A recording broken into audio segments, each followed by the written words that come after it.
शाळेचा सुवर्ण महोत्सवी वर्षाचा प्रारंभ समारंभ आणि मित्रांची भेट. नमस्कार मंडळी, स्वागत आहे तुमचं आपल्या या मिनी व्लॉगमध्ये. ईशस्तवन आणि स्वागत गीताची जबाबदारी आमच्याकडे होती. त्याची आधी रिहर्सल करून घेतली, बाप्पाचं दर्शन घेतलं आणि निघालो कार्यक्रमाच्या ठिकाणी. नेहमीप्रमाणे कार्यक्रम कोणताही असो, चहा हवाच. कार्यक्रमाच्या सुरुवातीला सुंदर संगीत संध्येचं आयोजन केलं होतं.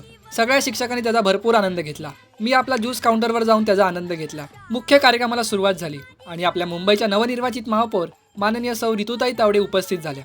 आनंद वाटला जेव्हा त्यांचं संगीतमय स्वागत करण्याची जबाबदारी शाळेने आमच्या विद्यार्थ्यांना आणि आम्हाला दिलेली. कार्यक्रमाला सर्व आजी माजी शिक्षक, विद्यार्थी, पालक उपस्थित होते. शाळेने 50व्या वर्षात पदार्पण केलं. त्याचा इतिहास पाहताना शिरकांडे सरांनी आणि बोराडे सरांनी घेतलेली मेहनत व्हिडिओच्या मार्फत पाहून डोळे पाणावले आणि अभिमान वाटला की याच शाळेत आपलं संपूर्ण शिक्षण झालं. त्यानंतर जेवणाचा सुंदर आस्वाद घेतला आणि शेवटी आईस्क्रीम घेतलं. खूप दिवसांनी शाळेच्या मित्रांना भेटलो आणि त्यांना भेटून खूप आनंद झाला. सगळे एकत्र बसून जुने दिवस आठवत खूप गप्पा मारल्या. शाळेत केलेल्या मस्तीच्या आठवणी काढत खूप हसलो आणि खूप फोटोही काढले. आता सगळे आपापल्या कामात आणि आयुष्यात व्यस्त झाले आहेत, तरी भेटल्यावर सगळं पुन्हा जुन्यासारखंच वाटलं.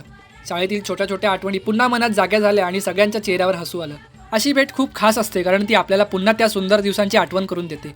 म्हणूनच शेवटी सगळ्यांनाच असं वाटलं की भेट पुन्हा लवकरच व्हावी आणि पुन्हा एकदा सगळे एकत्र बसून गप्पा मारत जुन्या आठवणींमध्ये हरवावं. अभिमानाचा क्षण म्हणजे महाराष्ट्र शासनातर्फे मुंबई उपनगर जिल्हा स्तरावर मुख्यमंत्री माझी शाळा आणि सुंदर शाळा अभियानात आमच्या शाळेला तब्बल 11 लाख रुपयांचा प्रथम क्रमांक मिळाला. आजच्या शाळेच्या आठवणींचा भरलेला हा सुंदर ब्लॉग इथेच संपवतो. आवडला असेल तर नक्की कमेंट करा. भेटूया एका नवीन व्हिडिओसह. तोपर्यंत धन्यवाद.